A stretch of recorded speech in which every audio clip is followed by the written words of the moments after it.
Hey everyone, it's Samuel, And I'm Shannon. and welcome to Plot Hooks, the podcast where we explore the arts of narrative and collaborative storytelling in the world's premier RPG, Dungeons and Dragons. Today, role-playing a rogue. In the wilds, the basilisk. And in the tavern, what would you do if murders began plaguing a sacred site? All right, let's go. Let's do it.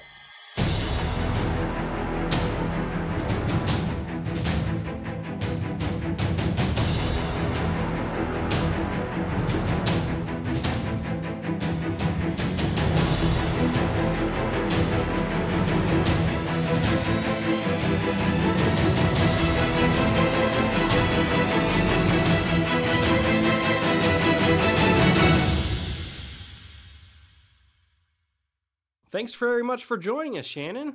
Yeah, I'm really excited to be here.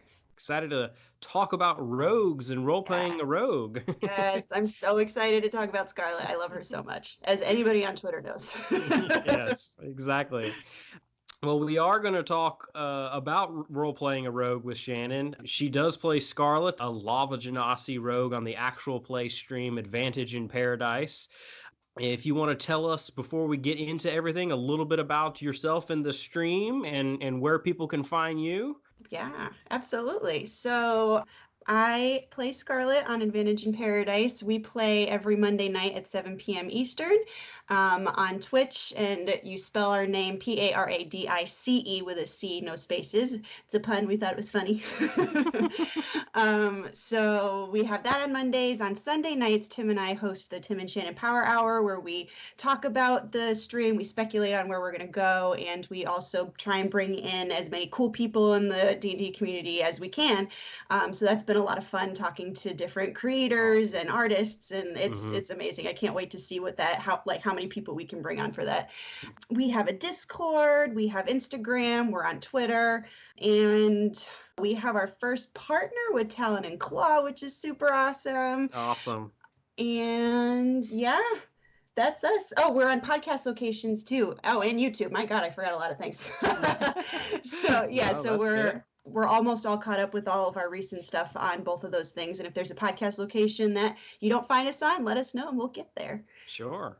That's great. Well, before we get into talking about role-playing rogues, just a couple of announcements on our end to get out of the way. Remember to follow us on all of our social media. You can find us on Twitter, on Facebook, on Instagram. Subscribe to us on YouTube if that would be your preferred way of listening to the podcast. And remember, of course, we have a standing giveaway for once we hit 250 followers on Twitter. We'll be giving away a D&D 5th edition sourcebook to a lucky follower. Woohoo! Um, Finally, it'd be awesome of you if you could support us on Patreon. The second release for information for a Homebrew World of Carrick comes for you Dungeon Masters out there in about a week or so. Your support would be very much appreciated, and you get, of course, access to that and all the other cool perks, and it helps us make this podcast even better for you. But with that out of the way, role-playing a rogue. Yes. And rogues are just like a classic class. Mm-hmm. Like just about every D&D enthusiast has played one of these at some point in their role playing. And you, of course, as you've mentioned a couple times already, play Scarlet on Advantage in Paradise. Tell Mm-hmm. us a little bit about her. Oh, Scarlett. Oh, I love her so much. Mm-hmm. So, something that I love about Scarlett is her story. I loved writing her story and bringing her to life. My DM Sean and I co-write a lot of my characters' backstories, Mm-hmm. and so we kind of came up with Scarlett's story together. And it got darker and more twisted the Mm-hmm. more we did it, which is the kind of story that I absolutely love to write, which is the direct opposite of my personality. But I just really love exploring the dark and the trauma and everything in there. Mm-hmm. And when I have a very detailed backstory, it really helps me get into her mindset. It really Mm-hmm. helps me make decisions that she would make, and it helps me just live her for a couple Mm-hmm. hours every Monday. Sure. Yeah, absolutely. And Scarlet very much is, in some regards, a little bit of a prototypical rogue in terms of that dark backstory, Mm-hmm. the black clothes, broodiness in some way, shape, or Major form. brooding. She The broods a lot. the background with different forms of criminality, Mhm. and she's a perfect example, I think, of Thank why we love to play a classic rogue. All those things: the brooding, you. dark clothing, sneaky, dark backstory, edgy, criminal past, Mhm. and all of those things. That's really classic, and it's really appealing to play. It's Mhm. something that is so foreign to us as Right. human beings in general, that it's something that perhaps is just really appealing for us to play. Absolutely. Um, the thing about Scarlet, though, is while that's oftentimes how rogues end up in terms of that bit of trope space, Mhm. she's still a very unique character. And so the question remains, how can we create unique rogue PCs Mhm. when so often they can go down a little bit of tropey paths? And Yeah. Scarlet has a lot of really interesting things about her that actually build off of those tropes and create a really interesting and unique storytelling opportunity while playing into some of those trope spaces. Yeah, and I knew right away that I wanted to do the classic rogue, the classic tropey rogue, brooding and criminal background and dark clothes and all of that stuff. Hmm. Because I think it's D&D provides like a safe space for you to do that. And me being a goody two shoes in real life, it was really appealing to, Hmm. break rules. But I also didn't want her to be like every other rogue that Hmm. exists. Yeah. So I started with physical features for her. So I rogues are really, they're dark clothing and they try and, blend into their surroundings. So I Hmm. decided to give Scarlet bright red hair, which is Hmm. something that, that's she's going to have to wear a cloak or wear a hood or something to Hmm. conceal that because that is very noticeable. And that was Hmm. actually when I was trying to figure out what I wanted her name to be. I wanted it to be some sort of feature. And so Scarlet came from her hair. Hmm. And then I also the race she is, she's a lava genasi, which is a home brew that Sean made. It's a combination of fire and earth genasi. Hmm. She's got this really unique ability called erupted flesh, where she basically her skin cracks like magma, and everybody around her, who is around her when that first happens, takes fire damage. And fire's not dull, so Hmm. people are going to notice that. Hmm. And that happens when she, I've been playing it as like when she gets, really emotional and really angry, it just kind of Hmm. happens. Or Hmm. when she's around too much fire, that it just like naturally comes out. Hmm. So that's where I started with her. I wanted to make her, even though her personality was going to be very classic rogue, I wanted to make Hmm. her physical appearance a little bit different. Yeah. And then one thing that I'm still working on and developing and writing is I know what I want my characters to be like when I go into play. I know what they like. Hmm. I knew Scarlet was going to be an assassin. I knew she was going to be, have this personality, and I kind of knew what I wanted her to sound like. But the thing I'm developing more is how did she get to that point? Because she was Hmm. not always a killer. She did not just, Hmm. she was not born a killer, and she's Yeah. not evil in terms of alignment. So Sean really helped me develop her backstory and helped me fill in all of those milestones, Hmm. to how she got to being who she Yeah. is today. Sure. And I absolutely love her story. Hmm.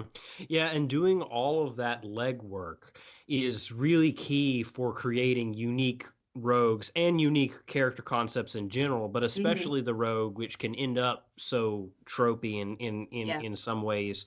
So we came up with 5 different ways which we can use in our character creation process, and as you're just developing the character and as the character grows throughout the campaign or the story arc that you happen to be a part of, ways that we can create a unique character, tell a interesting and different story in the collaborative storytelling process. And the first thing that we came up with is think of ways why the tropes are true for your character. And I remember whenever we were actually having the pre-conversation before we actually went on air, you used the phrase, we have to lean into the trope and Mm-hmm. make it your own. Mm-hmm. And that process of figuring out why the broodiness, Right. why the dark clothing, Yep. why all those things are the way that they are is a key part of giving your rogue depth Mm-hmm. and making your character unique. Yeah, absolutely. And as a kindergarten teacher, I am constantly asking my kindergartners, why, prove it to Mm-hmm. me, why. So that's already super ingrained in my brain.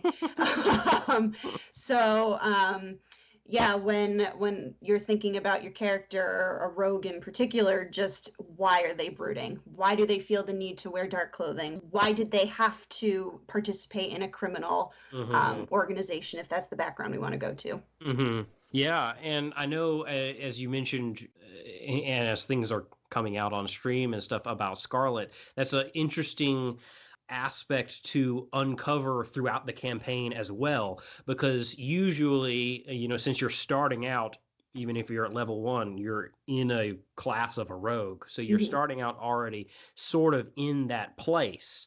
And so your party members, as you meet in a tavern or wherever, get to explore you as a character Right, and understand more of why you became the way that you are. right. And you get to go through that character process and reveal it over time as you're Exactly. actually interacting with your party members. Right, right. And something that Sean is really good at doing, my DM, so we wrote a lot of Scarlet story together. So there's things about the story that I let him take over. So there's things Mm-hmm. that I don't know. And that I love that. I love that there's the mystery because even Mm-hmm. though, I created Scarlet, there's still this mystery about it. And so not knowing everything is actually pretty awesome. Sure. Yeah, absolutely. That makes for a really interesting story. And it's great as a DM whenever you get those little nuggets like, here, do something Mhm. with this, and you just rub your hands together and twirl Yep. your mustache and Oh figure out how yeah. you can do Yep. Sean just it. dropped a massive story point on me in our last episode, and I was not ready for it. It was great. That's awesome. That's awesome. The second thing that you can do, in addition to thinking of why the tropes themselves are true for your particular rogue, is to really work on other aspects of your character other than your class. Oftentimes in Dungeons and Dragons, as we come to the table to figure out what we're going to role play, a lot of it is based on our class. Like we decide, you're like, oh, what are you playing this campaign? Oh, I'm playing a rogue. I'm playing a ranger. I'm playing a wizard. We define our characters at their base level by their class sometimes, and the class can kind of become all consuming where Hmm. I mean, half the characters you play, you're like, what background am I again? Because Hmm. you completely forget that was Right. even a thing. Right. Um, Being so tropey in some ways, rogues can really swallow up the background and the rest of your character. Hmm. But if you really work on fleshing out those other aspects of your character, you'll get really interesting storytelling opportunities. You did that a lot, as you mentioned, with Scarlet, with things like her hair Hmm. and like her race, and really Hmm. building out with Sean this homebrew lava genasi and the unique abilities that she has with that. Yeah, and I really like playing Sean's homebrew stuff because he puts a lot of thought into it and he gives, and it's kind of, we're like play testing it. So every once in Mm-hmm. a while, he'll be like, all right, here's patch 2.0 and here's an update that you get. And oh, this was way too powerful. I gotta nerf it, which he's Mm-hmm. going to do for Erupted Flesh, but he hasn't done it yet. So I'm going to keep using it.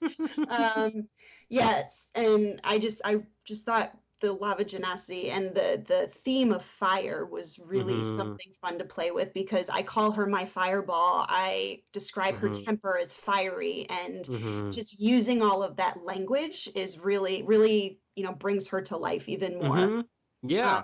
and I also like with leaning into the backgrounds. I know that can get lost in if you're focusing on your class. My favorite part of Scarlet's story is her Crimson Court arc that Sean and I wrote together and developed together, and it's amazing. And Mm. it's come out well. Some of it has come out in story, but there's still a lot that hasn't been, and it's just amazing. That's awesome.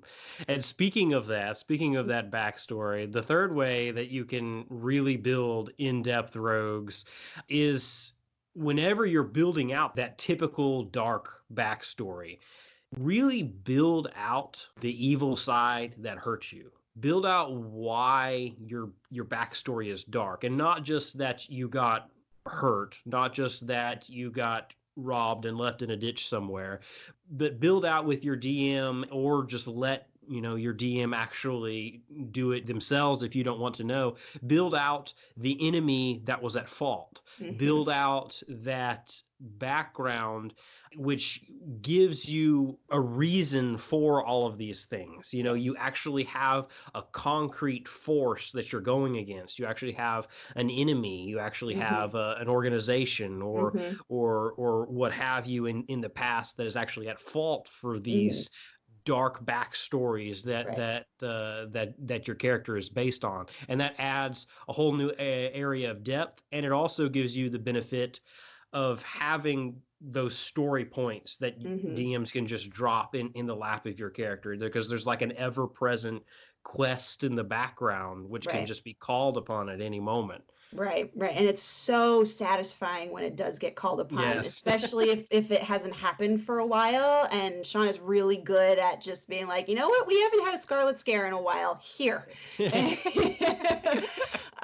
So it's great as a player when that happens. And I can't imagine what it's like as a DM to be like, all right, I'm gonna do this, I'm gonna do this, but you can't talk about it because Oh yeah. you don't want to spoil the surprise. But I also really I liked what you said about, give it a reason. It's not Mm-hmm. just saying, oh, I'm hurt. Why? What is the reason Mm-hmm. behind that? Just Yeah. really define those motivations because, and I find as a role player, the more clearly defined those motivations are, the Mm-hmm. deeper and more genuine the role play is. And I know not Mm-hmm. everybody is like that. Some people really thrive off of improv, but I know for me personally, I need that preparation and I need those reasons so that Scarlett can Mm-hmm. make the choices that she makes. Yeah, absolutely. And even my personal philosophy on it is, even though I really enjoy improvisation, which is, what role playing essentially Mm. is at its core, I feel like it's much deeper and more meaningful if the backstory is actually fully fleshed out. Right. You can improvise certain things, but knowing things ahead of time gives you a much easier time of being creative. You hear those phrases of restriction breeds creativity. Hmm. And that's true of your role playing as well. If you're in the middle of a role playing session, and the floor is just thrown into your lap, and you have literally a sandbox game mentality in front of you, Hmm. and you have no choices that have been defined Hmm. and nowhere set that you can go, and you're just like, well, I could answer that I was hurt by this, I could answer that I Hmm. was hurt by this, I could answer that I was hurt by this. But you actually, if you have those things defined, if you've Right. got a lane already in there for you, that restriction in a way breeds creativity, because as you fill out the little gaps in that story that you've already built, it allows you to be really creative and really involved and get deeper than just trying to stumble for a surface level story, which is most of the time what you get if you're just doing complete improv. Right. Right. Fourthly, we should think genuinely about what made this character become an adventurer. And we talked about this a little bit way back in episode 6, I think it was, when we talked about role playing a hermit. We love role playing hermit characters, but you have to give a reason why they left their hermitage. They can't have Hmm. just all of a sudden decided, I feel like being in an adventuring party after being out Right. of society for 10 years. You have to give a reason for it.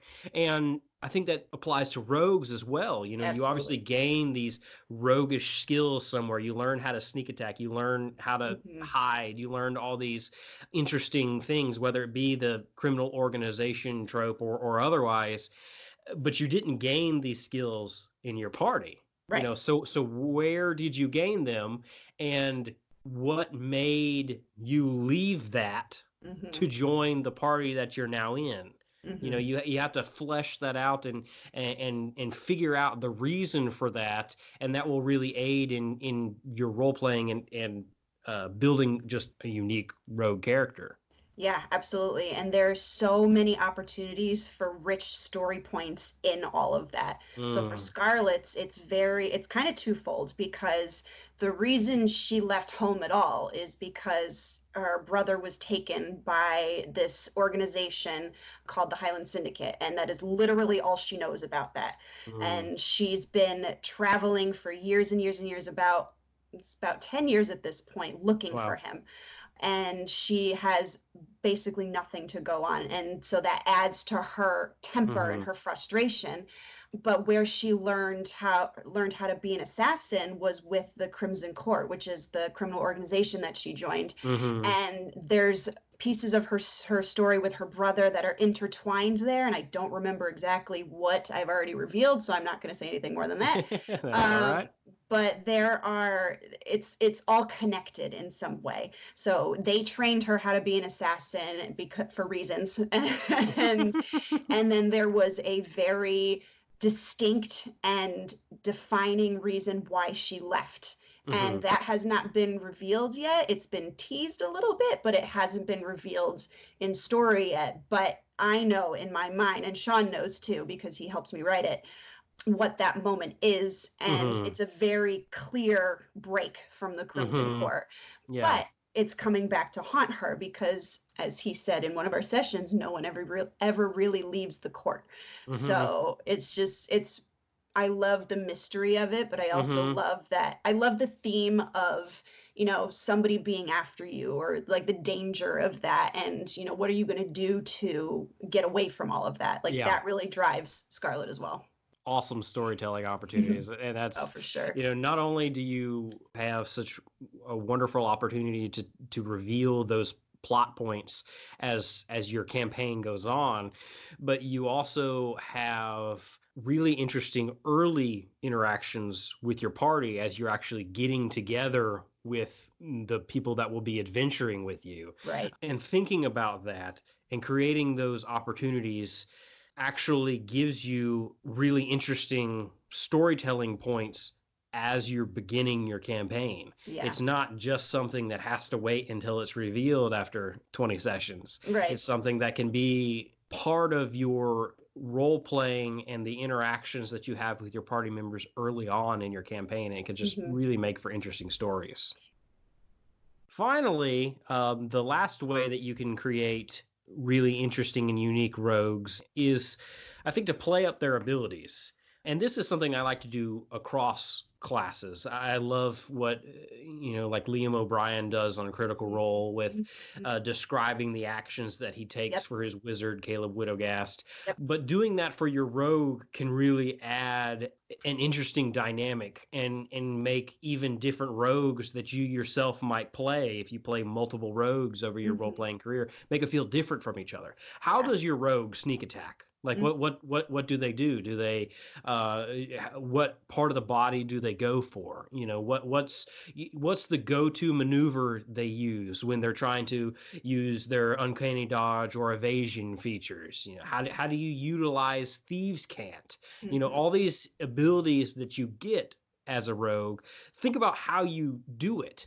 Don't Hmm. just, say I sneak attack, I which stab. is perfectly fine. Yeah, exactly. Yeah.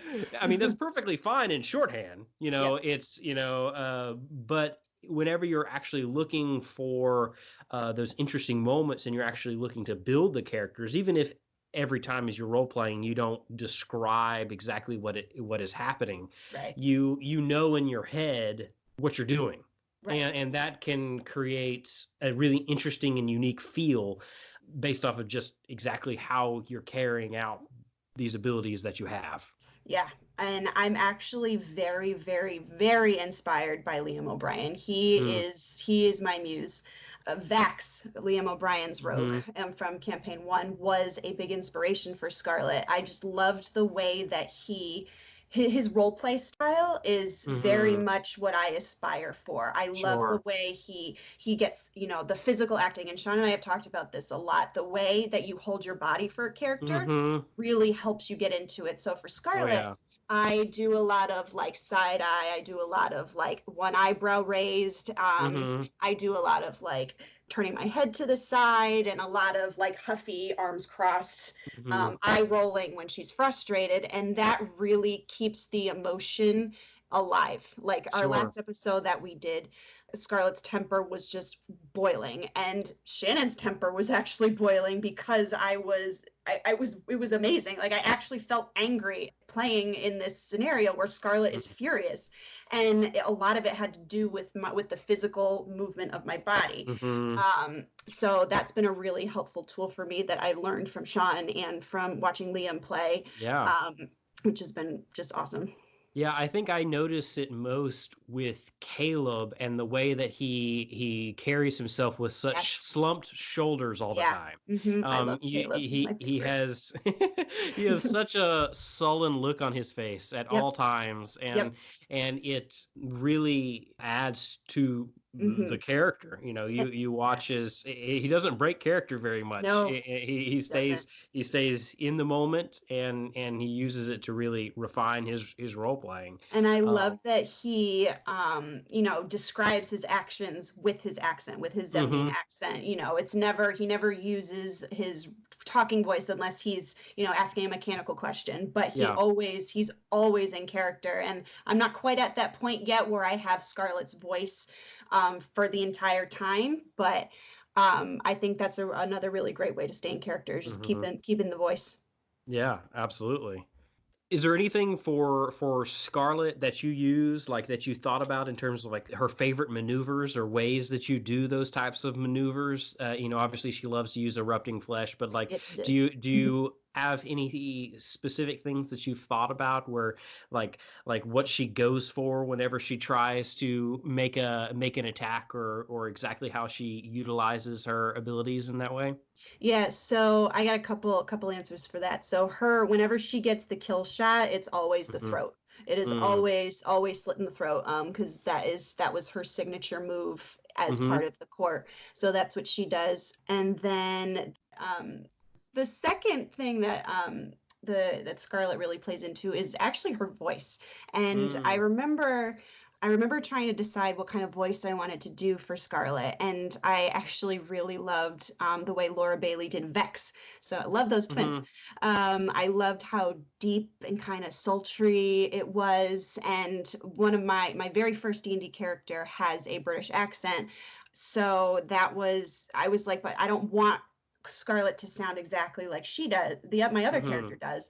So I worked with Sean on like, how do I make her sound different? And it all came back to the physical acting, which it hmm was really helpful. Like as soon as I tried it, it was just instant. So my other character, she's more prim and proper than Scarlett is, and she will sit up straight when she's talking, and her voice is a little bit lighter than everybody else's. But then when you go into Scarlett, and I have to slump when I do it, and hmm my voice just naturally goes down, and it is a little bit more subtle, I think, hmm than my other Yeah. one is. So Yeah. that was just the changing the level, going from sitting up hmm straight to slumping over, just immediately made the transition. And that was something, even though that's not inherently like a rogue ability, it's Sure. still like another way that I wanted to, bring her voice into her Yeah. class. Absolutely. But yeah, those 5 ways of thinking of reasons why the tropes are true for your character, of working on aspects of your character other than your class, building out your backstory and the evil side of your backstory, thinking genuinely about why you're in a adventuring party now, and playing up your abilities. All 5 of those things can really aid in creating unique rogue characters, just as they have with Scarlet. But I think that just about will wrap up the prime material. What do you say we head over to the wilds and That look at sounds some stone great. statues? Yeah. Oh, let's do it.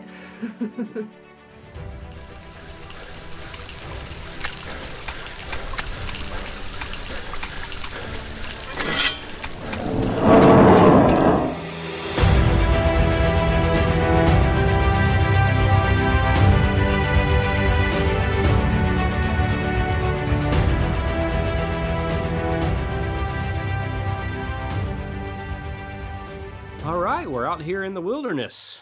Oh boy.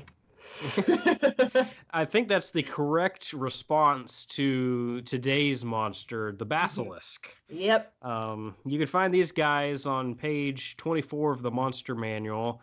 They're eight-legged reptilian monstrosities with large spikes protruding from all over their back. And they're, of course, while they are really cool-looking creatures, what really makes them so iconic is their petrifying gaze. Yep. And I'm just going to read the ability straight out of the monster manual. Yeah. It just says if a creature starts its turn within 30 feet of the basilisk and the two of them can see each other, the basilisk can force the creature to make a DC 12 Constitution saving throw if the basilisk isn't incapacitated. If they fail their save, the creature magically begins to turn to stone and is restrained. It must repeat the saving throw at the end of its next turn. On a success, the effect ends. On a failure, the creature is petrified and turned to stone until freed by the Greater Restoration spell or other magic. That's just pretty terrifying. Yeah, it's pretty terrifying. Yeah, Sean threw one of these at us in our dungeon dive, and Scarlet started turning to stone. Yeah, it's for a CR3 monster, with such a low DC that you have to fail twice. It's not all that likely, but boy, that is scary. Oh, And so that scary. is, and if you just happen to get unlucky and roll below average twice in a row, you're stoned. And Yep. especially at early levels, if you're encountering them at third or fourth level, Yeah. Nobody has greater restoration yet. Nope. I'm not even sure Kieran has it yet. So they are very, very scary and very, very interesting creatures, but they are excellent to use in a story.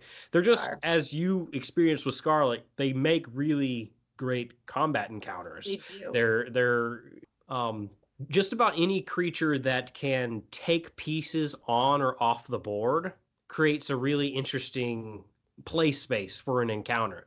And basilisks, with that suspense of that one turn window of you potentially turning to stone and you actually having your turn while you're restrained before you know if you are going to actually finish turning to stone or not. It is just it's very suspenseful, and it can create a really sweet combat encounter, even if physically they're not all that dangerous in terms of like hitting you to death. Right. And to his credit, Sean he tried to give me an out. He waited a couple of seconds, and when I didn't do anything, he's like, all right, give me a wisdom saving throw. And then so I failed that first one and started turning to stone. And Scarlet's tough and she can fight and all this stuff, but I think how I played it is she pun not intended, she froze and she started panicking. She's like, I don't know what to do here. And she was with Wiswick at the time in this part of the dungeon, and she just kind of looked at him like, oh my God. And that was how Shannon was feeling playing that. It's like, I've never experienced this before. I have no idea what I'm supposed to be doing. But thankfully, when it was my turn again, I saved and was no longer turning to stone. But now Scarlet has a very, very, very, very deep hatred for basilisks. Yes, I think we all do. It's unless you're the DM, but even later in the encounter, after that initial effect of being surprised by this creature, if you continue reading the petrifying gaze ability, you have to avert your eyes at the beginning of your turn if you don't want to have to make one of those saving throws. And so you're rolling all your combat rolls with disadvantage. So even though it's only a 52 hit point monster with a AC of 15, it's still really challenging because you're rolling at disadvantage with everything. Yep. And when Sean, in the way he designed that encounter, me and Wiswick were in this cage-like thing, and there was a mirror that was on a swivel. And so I was like, all right, maybe we can try and get it to look at itself. But it turned out that the mirror was a red herring, and we shouldn't have been doing it with anything with it to begin with. But me and Wiswick were at that mirror trying to figure out what to do with it for way longer than we should have been. Well, I still think it would have been cool if we got got the basilisk to look at itself in the mirror. I wonder what would Yeah, have happened. that is actually one of the interesting things about them is if you can get that to happen, their ability actually says that if it sees its reflection within 30 feet of itself in bright light, Ah, then it mistakes itself for a rival and targets itself with its gaze. there you So go. it actually does work if you're in those specific conditions of bright Yep. light within 30 feet of the mirror. And so you can create a little puzzle like that. Sometimes you could just throw it in there as a red herring, but there can be a Yep. little puzzle to the encounter, Yeah. which can create a Medusa-like situation. Yeah. It's those situations where you can feel really accomplished in an encounter when you Mhm. win through just completely unconventional means. Yeah, I wonder, and now that I think about it, the mirror was probably there for us to try to attempt that exact same thing, but we just kept using it for everything it wasn't supposed to be used for, and it just didn't work. Hey, no, that's But I still an think, interesting encounter yeah, because you're trying oh to yeah, figure it out. yeah. But now Absolutely. every time there's a mirror somewhere, Scarlett's gonna be like, "Where's the basilisk? Where's the basilisk? Where's Where the is basilisk? it?" They're also interesting to use in stories because they can be trained and kept as bodyguards, according to the Hmm. monster manual. You saw this in Critical Role Campaign 1 right at the beginning, whenever they were in the Underdark under Craghammer, where Hmm. the king of and queen of the Duragar settlement down there actually had a couple basilisks in their throne That's room that were right. kept That's as right. pets. And so they can actually be used almost as minion monsters for a boss if you're infiltrating a castle or whatever, and you come across this particular person you're trying to defeat, and you've got to fight him, and the two other little people you're fighting next to him are basilisks. They're also good quest monsters because certain aspects of their innards can actually be refined into depetrification alchemical reagents. And they're interesting monsters to throw at a party where they're just looking for a quest in a town and they come across an alchemist or a person in a magic shop, and they send them on a quest to obtain some of these particular items, and they can just be used in a wide variety of ways. Hmm. And that plus the aspect of the interesting nature of the encounter just makes them really excellent creatures to tell stories with. Because Absolutely. even though that's terrifying for Scarlet, you're never going to forget that. I that am that is never an going to forget awesome that. story. Nope. She is never going to forget that. With the alchemical reagents, when we finally beat the basilisk, I believe Timber, who has an alchemy background, went and Mhm. collected some. I think he got an eye and some venom. I know I Scarlet picked up an eye as well, Mhm. with the intention of taking it to an alchemical mage or somebody that might be able Mhm. to imbue one of her daggers with Sure. basilisk venom. Wow. I'm a huge Harry Potter fan, so that was inspired by the sword of Gryffindor being imbued with the basilisk venom. So Mhm. maybe we'll come across that, and she'll have a really cool dagger that she'll be able to poison people with. That'll be awesome. Yeah, Yeah, that's great. yeah. Well, I've had about enough times wandering around in this cave looking for basilisks. Why don't we head over to the tavern and get some refreshment? Yes, please.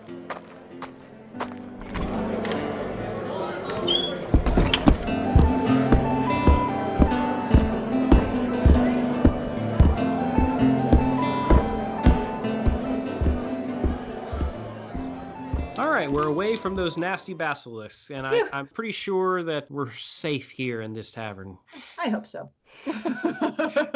What's the plot hook that we're going to be looking at today? All right, so the plot hook is what would you do if murders began plaguing a sacred site? And this is in reference to Paradise's first adventure, which seems like so long ago, but it wasn't. It was only a few months ago. But it's when Scarlet and her party came together in the town of Maginset. So what had happened was, I mentioned before that our party met in a tavern. Hmm. And once we kind of got acquainted, when we were in the tavern, I think we overheard a conversation or had a conversation with an NPC that there was these strange murders that were happening in town, and they all seemed to be centered around magical people. So we decided to go check out the site where somebody said they noticed something. Hmm. Um, the last time after talking to that person in the tavern. So we went there and we met Sergeant McClear, who told us that Angus was a member of the guard who had seen something at Mm. this site, but he didn't know what it was, and he'd actually stopped showing up for his posts, for his shifts. So McClear asked us to go and check in with him at his home. So we did that, but McClear didn't tell the captain of the guard that he had asked us to do this. So that all was interesting after the fact. But so we went and saw Angus, and he was real paranoid, really like scared. It's like, I'm fine, I'm fine, I'm fine. It's like, no, clearly you're not. And with some investigation checks, and Kieran's passive perception is like 1,000,000, so he noticed everything. But there was a symbol above Angus's door, and it was a symbol that Scarlet recognized as thieves' cant, and it was a mark that thieves or criminals would use to like mark a site and like target people as their next victim. So when Kieran pointed that out to Scarlet, she knew what that meant, even though I don't know if she's had like a lot of experience with it, but she recognized it and suggested to the group that they have a sort of stakeout that night to see what would happen, what would become what if something were to come for the symbol. So we got Angus out, we got him back to the barracks, and then we all set up shop in his house and waited. And sure enough, invisible assassins showed up, ready to dispose of Angus, who had seen things. And a huge battle ensued. It was our first battle, and it was great. Yeah, that's Great way to awesome. start. Yeah, no, that's really interesting, and I love how Sean does that Yeah. with pulling together different elements Hmm. and giving each character an opportunity to shine. Yeah. There's a few different ways that this could be incorporated into a story, and the first is where it could occur. For you guys, it was at a place that you happen to just be coming Hmm. across, where Right. you're in this tavern in this town, and you come across this particular circumstance, and all of a sudden you're in this story, you're in this narrative.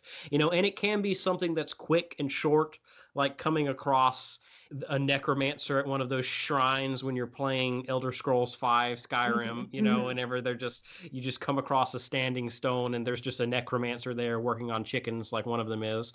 That's a little deep cut for you Elder Scrolls fans out there. The so it could just be a short encounter, or it could be something that's actually introductory of a larger arc. You could have this happen at a site in the party's town, a place that's actually really important to them, rather than just being in their vicinity. At a town that's important to them, it could be actually at a site, a physical place that's very important to them, like a temple to perhaps the cleric's deity that is in your party. And there's lots of different places that you can place this and use it in a narrative.